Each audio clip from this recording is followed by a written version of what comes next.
नमस्कार, आप सभी का स्वागत है। मैं हूं आपके साथ रचना। टीवी 9 पर आज हम कर रहे हैं इंसानियत के दुश्मनों का सबसे बड़ा खुलासा। ऐसा खुलासा जो कुछ डॉक्टरों के भेष में घूमते कुछ ऐसे राक्षसों का चेहरा बेनकाब कर रहा है।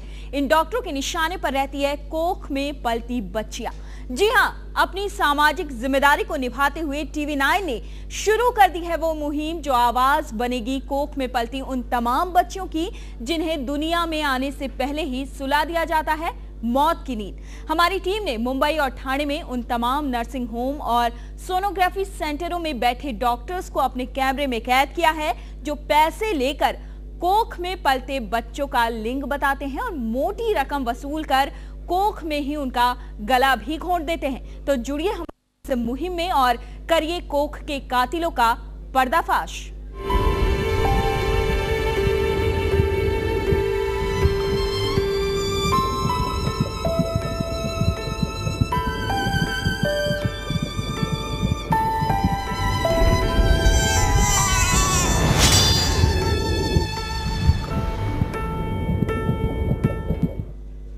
जी हां, मुंबई और उसके आसपास के शहरों में खुलेआम घूम रहे हैं कोख के कातिल।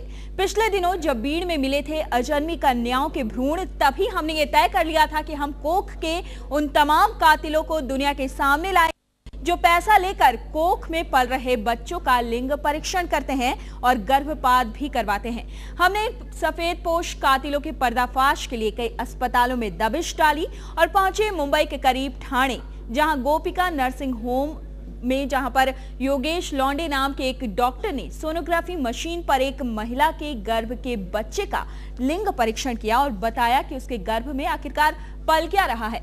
आप भी सुनिए डॉक्टर के भेष में इस राक्षस ने आखिरकार कहा क्या है।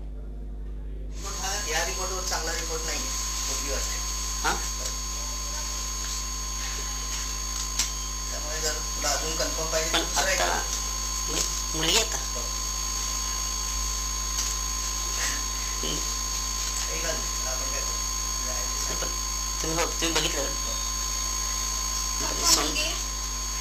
अजून एक चेक करते कन्फर्म या साइडनी पण कन्फर्म। तो देखा आपने, ये डॉक्टर कितनी ज्यादा बेशर्मी के साथ कह रहा है कि वो 101% कंफर्म करता है कि कोख में एक लड़की ही पल रही है। इसने अपने पास आई गर्भवती महिला की न्यू अल्ट्रासाउंड क्लिनिक में सोनोग्राफी करवाई और उससे वसूले और 30,000 रुपए, और यही नहीं, वो इसे गोपिका नर्सिंग होम वापस लेकर आया और जबरन एबॉर्शन के लिए दबाव भी डालने लगा है।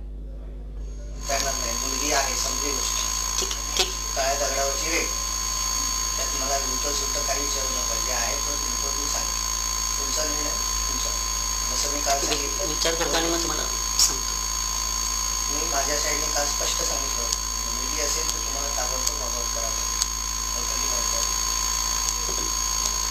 विचार करायचा असेल तर तुम्ही विचार करा, परत माझ्याकडे मी करणार नाही।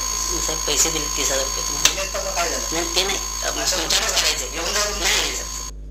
तो इतनी बड़ा खुलासा, इतना बड़ा खुलासा किस तरीके से पूरा रैकेट चल रहा है, टीवी 9 कर रहा है आज इसका पूरा पर्दाफाश। इसी पूरे मुद्दे पर बातचीत करने के लिए खास मेहमान हमारे साथ टीवी 9 के दफ्तर में मौजूद है। हमारे साथ यहाँ पर होंगे विभूति पाटिल, होंगे हमारे साथ एक्टिविस्ट, इसके साथ ही साथ ज्योति सहगल से भी करेंगे हम बातचीत, एक्टिविस्ट होंगे। कुनिका लाल, एक्ट्रेस और सोशल एक्टिविस्ट। फैजल खान दिल्ली से हमारे साथ जुड़ेंगे, सोशल एक्टिविस्ट है और बेटी बचाओ आंदोलन से भी जुड़े हुए हैं। और इसके साथ इस पूरी खबर को सामने लेकर आने और इस पूरे मामले का स्टिंग ऑपरेशन करने वाली काम्या हमारे साथ, हमारे रिपोर्टर भी जुड़ेंगे। इन तमाम लोगों से करेंगे हम बात, लेकिन सबसे पहले चलेंगे स्वाति के पास। हमारी सहयोगी स्वाति के साथ खास मेहमान कुनिका लाल मौजूद हैं, उनसे करेंगे बात। स्वाति, इस तरह की खबर अब जबकि कल जनगणना दिवस है, नई जनगणना की रिपोर्ट आ चुकी है, उसमें साफ तौर से कह दिया गया है कि बेटियों की संख्या लगातार कम हो रही है और मुंबई में सबसे ज्यादा कम है इसका रेशियो। बिल्कुल रचना, सही कहा आपने। ऐसे समय पर ये खबर सामने आ रही है जबकि सेंसस की रिपोर्ट हमारे सामने है जो कि साफ बता रही है कि महाराष्ट्र की अगर बात करें, विकसित ये राज्य है लेकिन 1000 लड़कों के लिए सिर्फ 1000 लड़कों पर 883 लड़कियां मौजूद हैं। मुंबई में सेक्स रेशियो बहुत ज्यादा कम है। कुनिका हमारे साथ है, उनके साथ हम बात करेंगे। कुनिका, आपने ये खबर देखी, सबसे पहले तो आपकी प्रतिक्रिया यहाँ पर जानना चाहेंगे क्योंकि 21वीं सदी की हम बात करते हैं। शायद ही हमने कभी ये सोचा होगा कि एक दिन हम ऐसा डिस्कशन कर रहे होंगे दो महिलाएं मिलकर के कि हमारी संख्या कम हो रही है। बिल्कुल, और सबसे बड़ी बात यह कि मुंबई जैसे शहर में, महाराष्ट्र में, जहाँ पे इसे मोस्ट फॉरवर्ड थिंकिंग और फॉरवर्ड प्रोग्रेसिव स्टेट माना जाता है, वहाँ पे ऐसा हो रहा है तो इट्स रियली शॉकिंग। हम पहले सुनते थे हरियाणा, राजस्थान में इसकी संख्या बड़ी है, लेकिन ये मुंबई में ऐसा हो रहा है। This is shocking, completely shocking. And I think इसका जल्द से जल्द इन्हें जांच करना चाहिए और जो भी हो एक्शन ऐसा लेना चाहिए कि आगे इंसान कांपे ये बोलने के लिए कि इस आपके घर में लड़की है, और to think of the repercussions. बिल्कुल रचना, एक बहुत ही महत्वपूर्ण बात यहाँ पर कुनिका ने कही। उन्होंने कहा कि हम किसी गांव खेड़े की बात नहीं कर रहे, हम राजस्थान या फिर पंजाब जैसे राज्य की बात। स्वाति, यहाँ पर आपको रोकना चाहेंगे। इस वक्त आ रही एक बड़ी खबर, इस वक्त की एक बड़ी खबर, TV9 इम्पैक्ट की। TV9 की खबर का एक बार फिर से हुआ असर। ठाणे में कोख के कातिलों पर सरकारी कार्रवाई हो गई है। जी हां, कोख के कातिलों पर ठाणे में हुई है सरकारी कार्रवाई। थोड़ी ही देर पहले गोपिका नर्सिंग होम पर ठाणे स्वास्थ्य विभाग के अफसरों ने छापा मारा है, जिसमें डॉक्टर लौंडे का स्टिंग ऑपरेशन हम TV9 पर जिस डॉक्टर का दिखा रहे थे, उसके नर्सिंग होम के कागजात अब जब्त कर लिए गए हैं। डॉक्टर लौंडे के क्लिनिक से निशान लगे नोट की भी बरामदगी हुई है।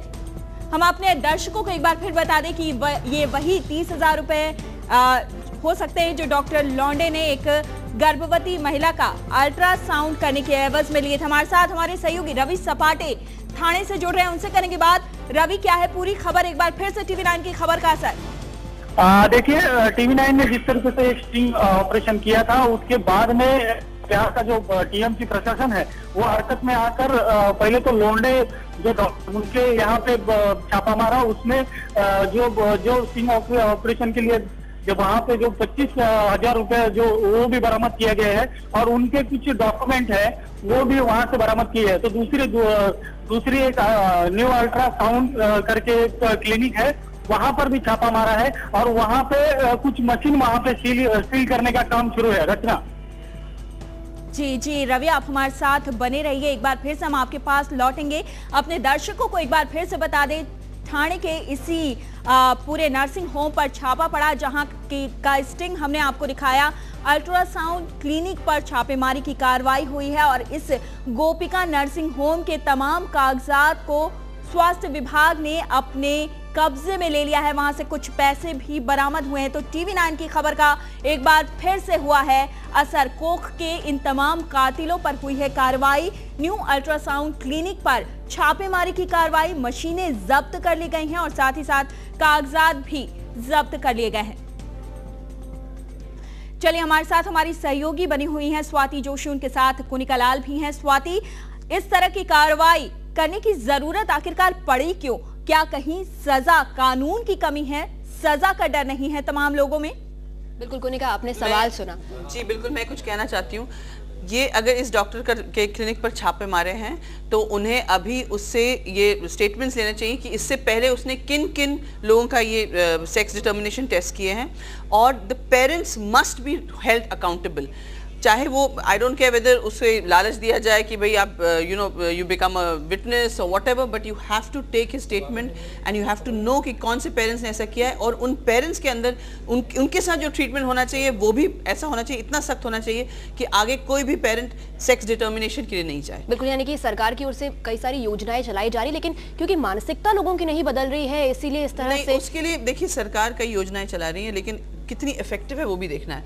हम लोग बच्चियों को पढ़ाते नहीं हैं क्योंकि हमको शुरू से हम बच्चियों को एक बोझ समझते हैं कि जैसे बड़ी हो जाएंगी, 16 साल की हो जाएंगी, हम उनकी शादी कर देंगे। This thing has to change, ये मानसिकता बदलनी चाहिए। और सरकार योजनाएं कितनी भी चलाए, लेकिन वो कितनी इफेक्टिव है या कितनी भी मुहिम चलाए, उसे उसकी इफेक्टिवनेस को उन्हें नाप तोल कर उसको जो भी जहाँ पे कमियां हैं उसे ठीक करना चाहिए। बिकॉज वी स्टिल थिंक कि एक लड़की पैदा होने से हमारे घर में एक बोझ है, और या फिर उसकी सुरक्षा कौन करेंगे, और फिर देन दे आर वेटिंग कि जैसी बड़ी हो जाए तो फटाफट किसी के गले बांध दो ताकि हमारी जिम्मेदारी गई।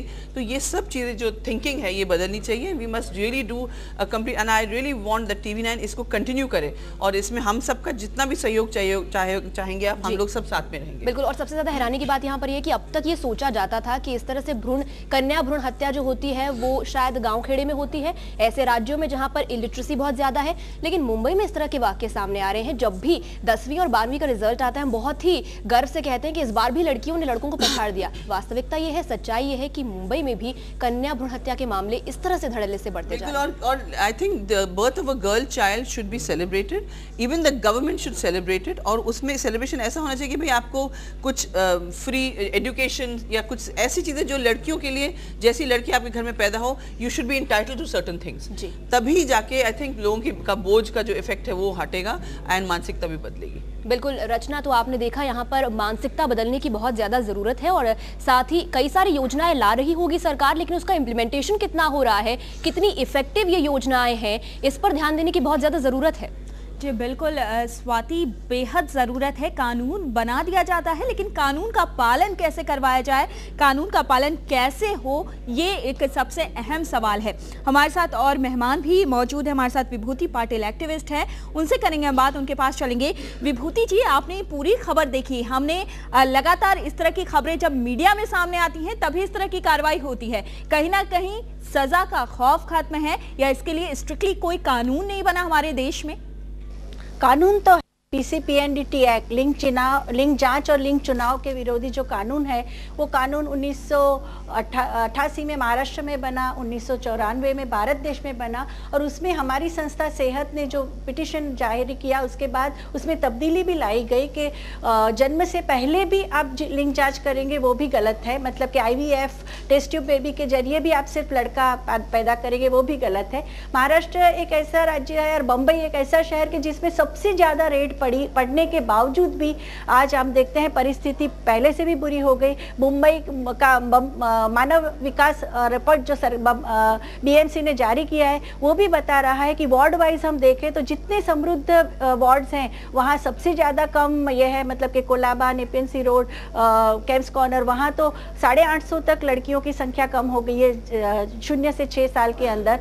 और नॉर्थ बॉम्बे में भी हम देखेंगे तो 1000 लड़कों के सामने 930-932 लड़कियां हैं। आज डॉक्टर इतने होशियार हो गए हैं कि वो ये टेस्ट भी करते हैं तो संकेत की भाषा इस्तेमाल करते हैं। अच्छा, अब जलेबी बांटने की तैयारी कर दीजिए, गुलाबी कपड़े ले आइए, माता जी की आरती उतारने की तैयारी कर दीजिए, ऐसे चीज़ें बोलते हैं क्योंकि उनको मालूम है कि स्टिंग होने वाला है, कोई शायद टेप रिकॉर्डर लेके आ जाएगा। तो इस तरह से बहुत ही बड़े पैमाने पे ये पूरा पनपता गया है। तो एक और से सरकार ने तो तय किया है कि हम करेंगे, लेकिन हमें जनमानस को भी बदलना पड़ेगा। और doctor IMA, Indian medical association ने ये डॉक्टरों पे क्या किया है, फॉक्सी जैसी संस्थाएं हैं, federation of obstetricians and gynaecologist, वो क्या कर रही है, इंडियन मेडिकल काउंसिल क्या कर रही है, ये भी पूछने का सवाल आ गया है। आज 25 साल से हमारी संस्था लिंग जांच और लिंग चुनाव मंच लोगों के में जाके बस्तियों में बोल के बेटियों की रैली निकाल के पोस्टर निकाल के, हमारे सूत्र है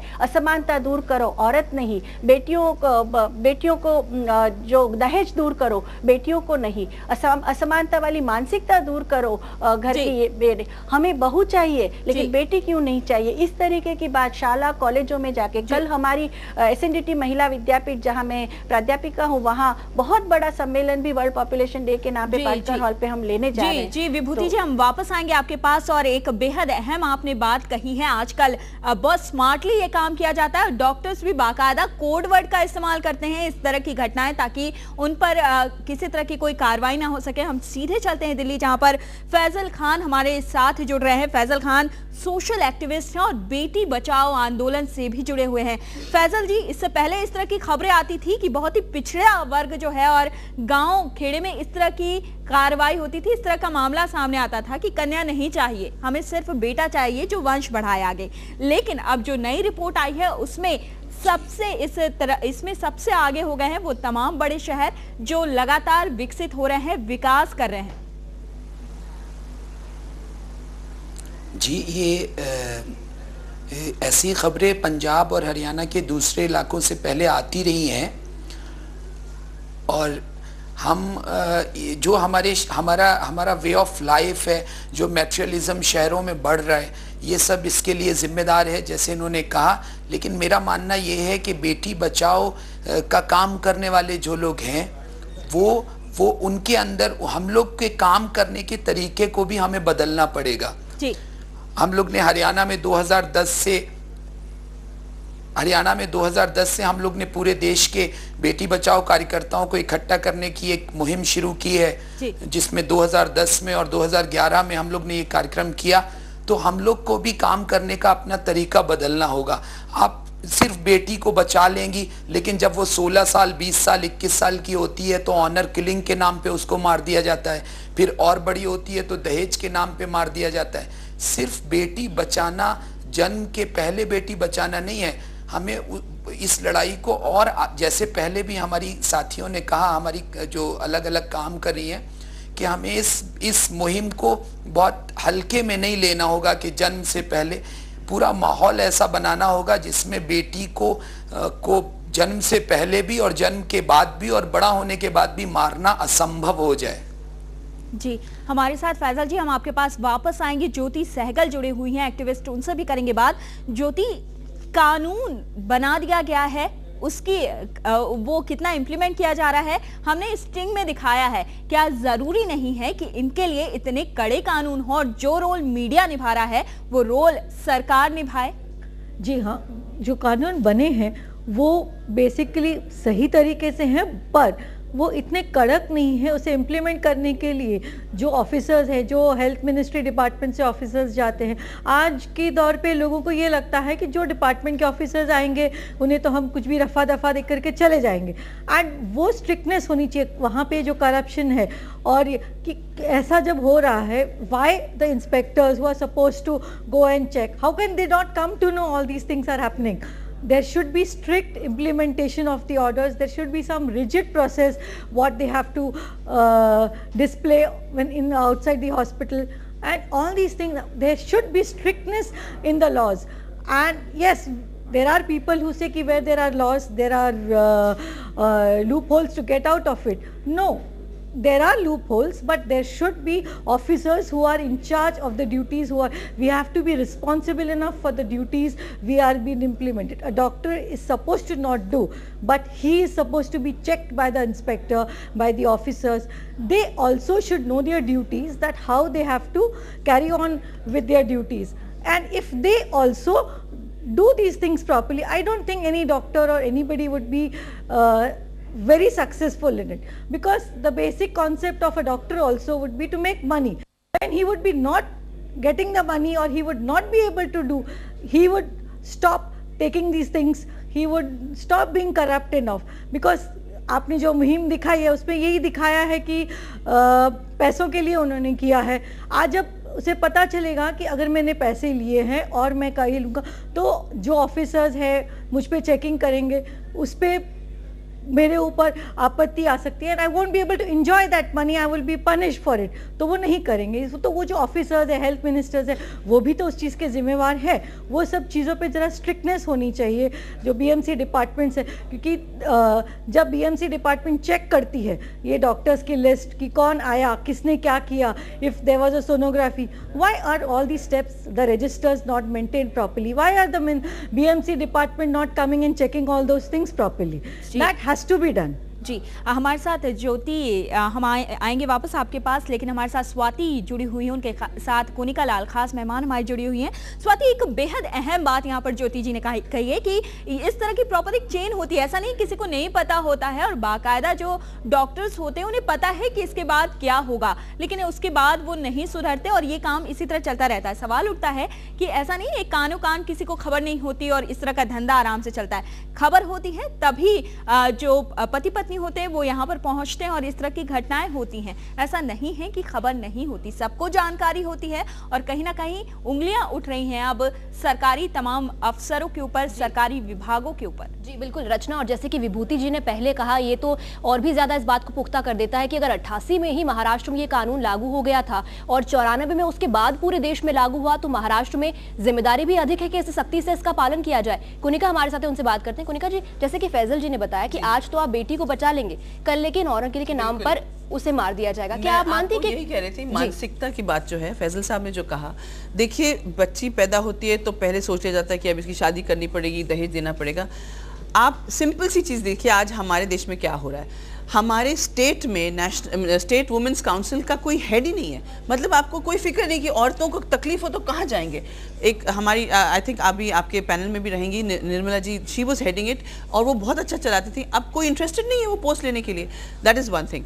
secondly 50% women's reservation, I know this is going थोड़ा सा ऑफ ट्रैक जा रही हूँ, लेकिन 50% विमेंस रिजर्वेशन के लिए या 33% विमेंस रिजर्वेशन के लिए कितना टाइम लगे अभी तक पास नहीं हुआ। जब मंत्रियों को, मेंबर्स, एमपीज को अपना सैलरी बढ़ाना था तो फटाफट 2 मिनट में हो गया था, लेकिन 33% रिजर्वेशन को उनको कराने के लिए, लॉ पास करने के लिए कितने टाइम लगे। एक बायस्ड नेचर है ये, और इट्स सो सैड कि जो स्टेट्स में ऐसा हो रहा है उन्हीं की सरकारें हैं। जैसे यूपी के स्टेट में भ्रूण हत्या ज्यादा होती है, राजस्थान में उन्हीं की सरकार, उन्हीं के लोग इसके खिलाफ कर, मतलब they are not letting this laws being passed. तो I am telling you that even the parents जिन्होंने जो यहाँ पे आए हैं इस भ्रूण मतलब सेक्स डिटर्मिनेशन टेस्ट के लिए, उनके ऊपर भी बिल्कुल कड़क से कड़क कार्रवाई की जाए, और ताकि इसके आगे लोग कहाँ पे ये सोचने के लिए कि भाई हम जा रहे हैं टेस्ट सेक्स डिटर्मिनेशन के लिए, हमारे ऊपर क्या होगा। और जैसा आपने कहा कि बीएमसी के जो हेल्थ ऑफिसर्स हैं, आप हेल्थ हमारे स्टेट के हेल्थ मिनिस्टर से पूछिए वो क्या करने वाले, and make this an example कि ये ऐसा थाने में आप लोग ने पकड़ा और ऐसा हुआ, और इसको आप बंद मत कीजिए, क्योंकि ये हेडलाइंस हो गया, आप you got I balls, everybody is very listening, सब आ गए पैनल पे, उसके बाद बंद मत कीजिए। ये प्रॉब्लम आश्वासन आपको भी देते हैं और जो दर्शक देख रहे हैं उन्हें भी देते हैं कि टीवी9 इस मुहिम को लगातार बिल्कुल चलाता रहेगा। काम्या हमारे साथ है। काम्या, जैसे कि विभूति जी बता रही थी कि आजकल डॉक्टर्स बड़े स्मार्ट हो गए हैं, कोड वर्ड का इस्तेमाल करते हैं। आप वहां मौजूद थी, आपने खुद ये स्टिंग ऑपरेशन किया है, आपसे जानना चाहेंगे कि कितना कोड वर्ड का इस्तेमाल इस डॉक्टर ने किया था, किस तरह के हाव भाव इनके रहते हैं और कितने स्मार्टली इन्होंने आपको भी स्कैन किया। क्या कभी शक हुआ इस डॉक्टर को कि आप एक रिपोर्टर हैं वहां पर? जी स्वाति, बताना चाहूँगी ये डॉक्टर इतना शातिर था। जब हम पहले दिन, कल जैसे हम वहाँ पे पहुँचे थे, इस बारे में जब हमने बात करनी चाहिए तो डॉक्टर ने पहले हमें ही ग्रिल करना शुरू कर दिया कि क्या आपको पता है, आपको इसके बारे में जो लॉ है, आपको पता है कि आपको 3 साल की जेल हो सकती है। हमने सारी बात मानी कि हाँ ये सारी बातें सही और हम जानते हैं, फिर भी हम ये जेंडर टेस्टिंग कराना चाहते हैं। धीरे धीरे डॉक्टर ने अलग अलग करके लोगों को ग्रिल किया। जिस महिला को गर्भपात कराना था उसको वो अलग से अंदर लेकर गया। जब वहाँ पे उस महिला से बात करके उसे सेटिस्फेक्शन हुई कि नहीं, कहीं ना कहीं इन्हें जेन्युइनली ये अबॉर्शन करवाना है, जब वो सेटिस्फाइड हो गया सारी चीज़ें पूछने के बाद, उसके बाद वो धीरे धीरे खुलना शुरू हुआ। और खुलते ही उसने सबसे पहली बात कही वो थी पैसे की। उसने सबसे पहली बात कही है कि क्या आप जानते हैं कि इसका मार्केट में रेट कितना है। जब हमने ये पूछा कि आप बताइए, हम नहीं जानते इसका मार्केट में रेट कितना है, तो उसने जो रेट बताया वो थे 60 से 70 हज़ार रुपये। जब इतना अमाउंट सुनकर हमने ये कहा कि इतना तो अफोर्डेबल नहीं है, तो उसने कहा तो आप उल्टे पैर लौट जाइए, ये फिर मेरे लिए पॉसिबल नहीं होगा, या तो आप पैसे जमा कीजिए और आज ही सारा काम करवा कर जाइए। जब बार्गेनिंग करते करते वो 30 हज़ार तक आया, उसके बाद पे उसने सीधा ये कहा कि आप यहाँ से बाहर पैर नहीं रख सकते जब तक कि आप एडवांस अमाउंट आज नहीं दे देते। पहले तो उसने एडवांस अमाउंट से भी पहले ये बात कही कि आप 30 के 30 हज़ार आज जमा कीजिए और आज ही सारा काम करवाकर तो ही आप यहाँ से लौट सकते हैं। जब हमने ये कहा कि हमारे पास इतने पैसे नहीं हैं, तो उसने एडवांस अमाउंट रखने की बात कही। तो कहीं ना कहीं ये चीज़ शो कर रही थी कि मार्केट में किस तरह से ये चीज़ें रेट फिक्स्ड है, और सिर्फ ये एक अकेला डॉक्टर नहीं, और थाने जैसे, वो थाने का एक बहुत पॉश इलाका है जहाँ पर वो नर्सिंग हाउस है। इतने पॉश इलाके में इस तरह से जो डॉक्टर जैसे ये काम कर रहा है अबॉर्शन का या जेंडर टेस्टिंग का, उसने कोई कोड वर्ड तो नहीं इस्तेमाल किया, लेकिन वो बहुत कम टाइम ये चीज़ें अपने मुंह से निकालना चाह रहा था। जैसे कि आपने स्टिंग ऑपरेशन में सुना होगा, उसने अपने मुंह से बहुत देर बाद कबूला कि हाँ लड़की है। उसने बार बार एक बात रिपीट करनी चाहिए थी कि क्या आप अभी भी कंफर्म करना चाहेंगे, क्योंकि रिपोर्ट नेगेटिव आई है, तो क्या आप अभी भी कंफर्म करना चाहेंगे। जब वर्ड ही था, वो ये कहने की कोशिश कर रहा था कि आप जो जानना चाहती हैं वैसा नहीं है, आपको लड़की होने वाली है। जी जी स्वाति, बिल्कुल। जब हमने कहा कि हमें नहीं समझ आ रहा, बताइए क्या लड़की है, तब जाकर उसने कहा कि हाँ लड़की है। और जब हमने ये कहा दूसरे दिन कि हाँ ठीक है, हम इस पर सोचकर आपको बताएंगे कि हमें अबॉर्ट करवाना यानी, तो वो प्रेशर बनाने लग गया कि आपने कल कहा था कि अबॉर्ट कराना है, आपने बिल्कुल स्पष्ट ये किया था, तो आपको आज अबॉर्ट करा के ही जाना होगा। और यहीं पर ये पूरा सर्कल कंप्लीट हो जाता है। कुछ लोग गलत धारणा के चलते लड़की को बोझ मान करके ऐसे डॉक्टर के पास जाते हैं और इन लोगों को समझाने की बजाय ये डॉक्टर्स उन्हें और अबॉर्शन कराने के लिए उकसाते हैं। वक्त एक छोटे से ब्रेक का, ब्रेक के बाद लौटेंगे, इस चर्चा को आगे बढ़ाएंगे और भी कई सारे मेहमान हमारे साथ जुड़ने वाले हैं।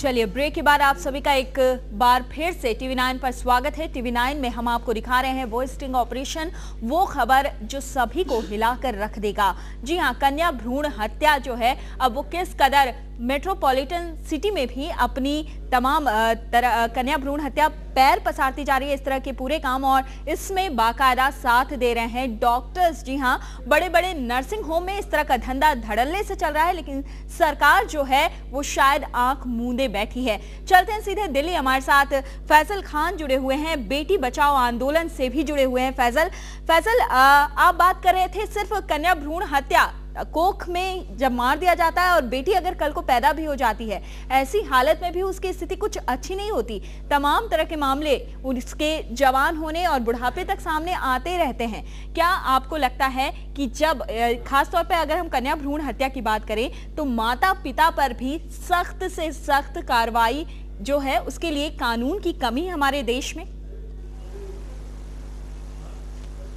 नहीं, माता पिता के, मैं तो कहता हूँ पिता पे ज्यादा होना चाहिए। माता तो खुद पहले से ही इस कंडीशन में नहीं होती है कि वो हमारे देश में हम देखते रहते हैं महिलाओं के साथ। आप दिल्ली में देखिए, रात में शाम में किसी लड़की का अभी भी निकलना बहुत ज़्यादा सिक्योर वो नहीं समझती है अपने को, ना उसके घर वाले। मैं बात कर रहा था पहले भी, बेटी बचाओ आंदोलन ही हमारे देश में बहुत कमज़ोर है। हमारे हरियाणा में एक नारा लगता है बेटी बचाओ आंदोलन में, बेटी मारोगे तो बहू कहां से लाओगे, यानी बेटियां इसलिए जिंदा रखनी है कि हमारे बेटों की नस्ल चलती रहे। अब आप ये बताइए कि बेटी बचाओ आंदोलन का ये नारा खुद ही अमानवीय है। ये नारा तो गैर इंसानी नारा है कि बेटी मारोगे तो बहू कहां से लाओगे। तो बेटी बचाओ आंदोलन हम लोग ने जो ये 2 साल से शुरू किया, 2010 में, 2011 में, अभी 2012 में हम लोग राजस्थान में मिलेंगे। देश भर के बेटी बचाओ कार्यकर्ताओं को बहुत ज़रूरी है, उनको आपस में मिलना चाहिए, जो नारे चल रहे हैं उन पे गौर करना चाहिए। जो लिटरेचर हमारा है वो लिटरेचर ऐसा है कि वो तो और ज़्यादा महिला को विक्टिम दिखाता है। हरियाणा में एक चिट्ठी बेटी बचाओ के नाम पे कुछ संगठन निकालते हैं कि माँ मुझे मत मारो, मैं चूड़ी आपसे नहीं मांगूंगी, मैं आपसे ये नहीं मांगूंगी। तो और आप ये नारे देखिए, अभी तो हमारे बेटी बचाओ, तो मैं बार बार ये कह रहा हूं कि हमें बेटी बचाओ आंदोलन को मजबूत करना होगा। जैसे आपने मीडिया का जो काम किया उनको भी अपने साथ लेना होगा, जो अच्छे डॉक्टर्स हैं उनको भी अपने साथ लेना होगा।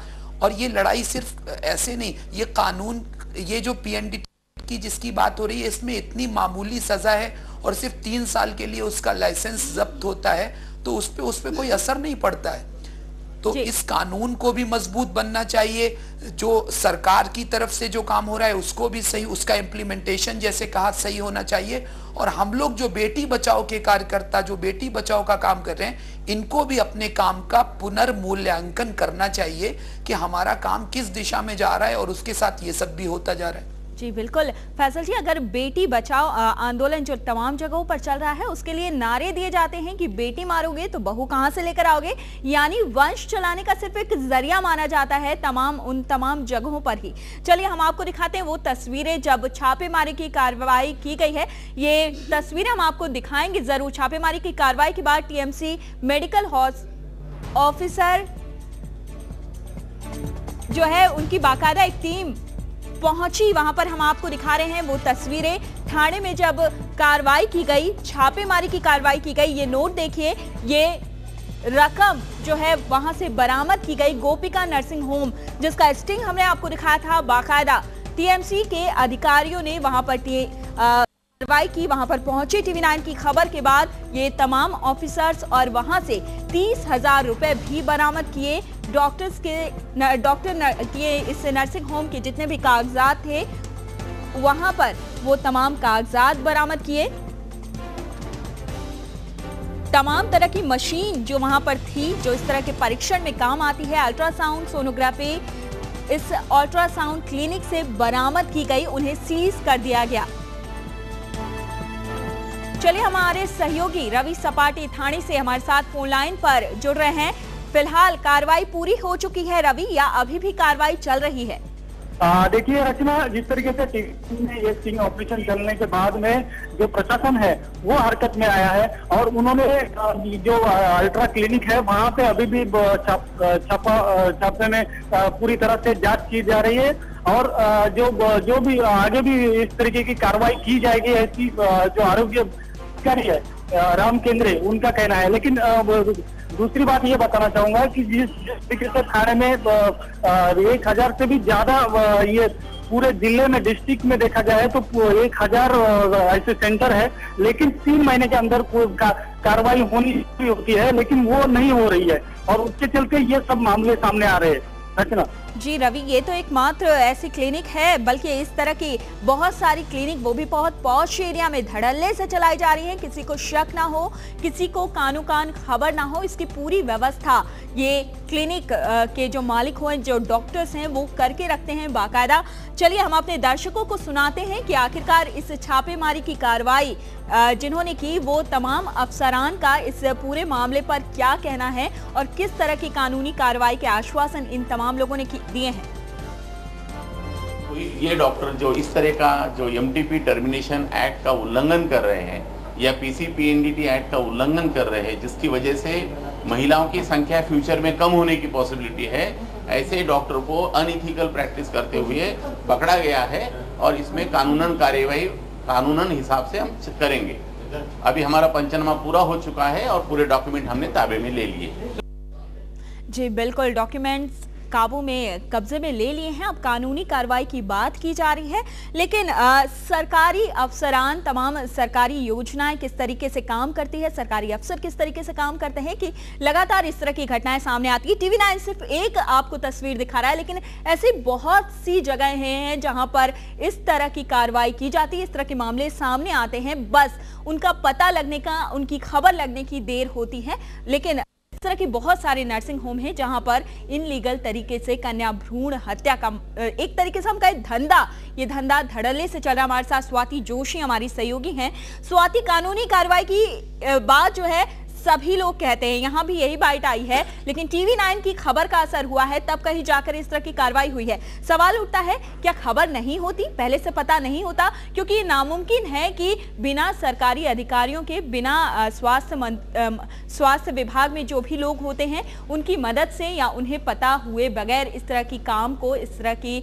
जो भी काम होते हैं इन्हें अंजाम दिया जाए। जी रचना, देखिए कानूनी कार्रवाई की पोल खोल तो तभी हो गई जब ये पता चला कि 88 से कानून है राज्य में, लेकिन 2011 में भी हम एक बार फिर उसी खबर को लेकर के दर्शकों को और सरकार को उजागर करने की और उन्हें जागरूक करने की कोशिश कर रहे हैं कि देखिए ऐसा हो रहा है आपकी आंखों के नीचे और फिर भी आप कुछ करने को तैयार नहीं। कुनिका हमारे साथ है। कुनिका, एक बार फिर उन्होंने कहा कि कानूनी कार्रवाई की जाएगी, सजा दी जाएगी, लेकिन यही रोना तो सरकारी अफसर पता नहीं कब से रोते आ रहे हैं और यही वजह है कि रोक टोक है ही नहीं इस मामले पे। कानून जब इतने सालों से बना है उसके बावजूद ये हो रहा है, और तब तक तो इतना डर बैठ जाना चाहिए था फ्रॉम 88 से लेकर 2011 कि किसी को, मतलब it should have been wiped out. this whole sex determination और ये abortions because of female infanticide, but the sad part is कि अभी तक ये चल रहा है। इसका मतलब कहीं ना कहीं, मैं जैसे मैंने पहले कहा कि we are ineffective, कहीं ना कहीं डर नहीं है। और ये इसकी जो सज़ा है 3 साल नहीं, मेरे हिसाब से इसकी सज़ा वही सज़ा होनी चाहिए जो जब आप किसी इंसान को मर्डर करते हैं तो कैसी कितनी सज़ा होती है, that should be the equivalent सज़ा for that। बिल्कुल, सज़ा यहाँ पर सख्त करने की ज़रूरत है। विभूति हमारे साथ है।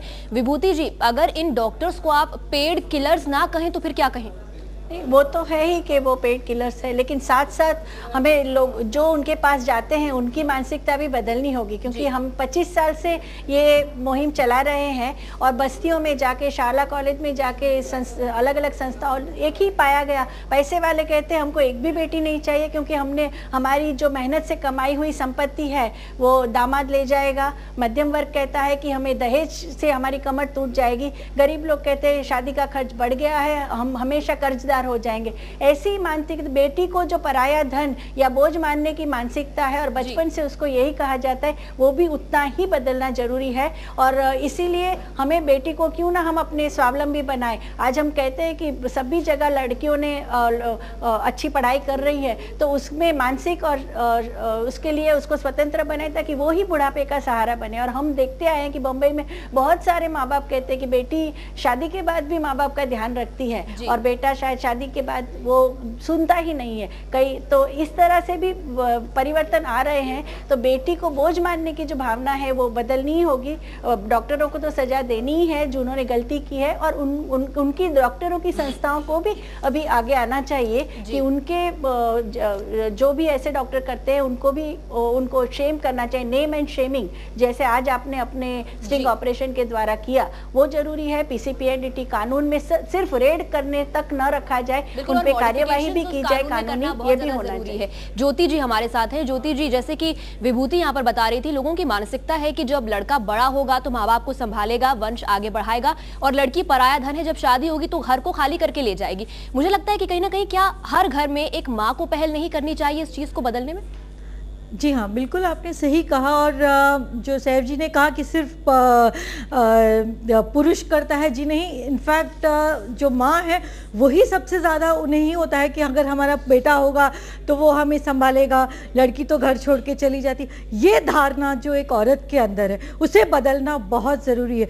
जब तक एक औरत अपने कोख के बच्चे को नहीं संभाल सकेगी तब तक हम कुछ नहीं कर पाएंगे। एक औरत, हमारा जो हिंदुस्तान है वो हिंदुस्तानी औरतों के बलबूते पे टिका है, और आज अगर हम उस ताकत को मिटा देंगे तो हमारे देश का क्या होगा, ये सोच करके। और अगर हम कानूनी बात करें तो कानूनी तौर पे भी आज अगर ये केस रजिस्टर हुआ है तो हमारा कानून इतना कमज़ोर है कि वो डर कैसे रहेगा, क्योंकि वो एक बेलेबल ऑफेंस है। वो बेल लेकर के 10 साल तक केस लड़ते रहेंगे, उन्हें कुछ फर्क नहीं पड़ेगा। So that should be rigid. It should not be bailable.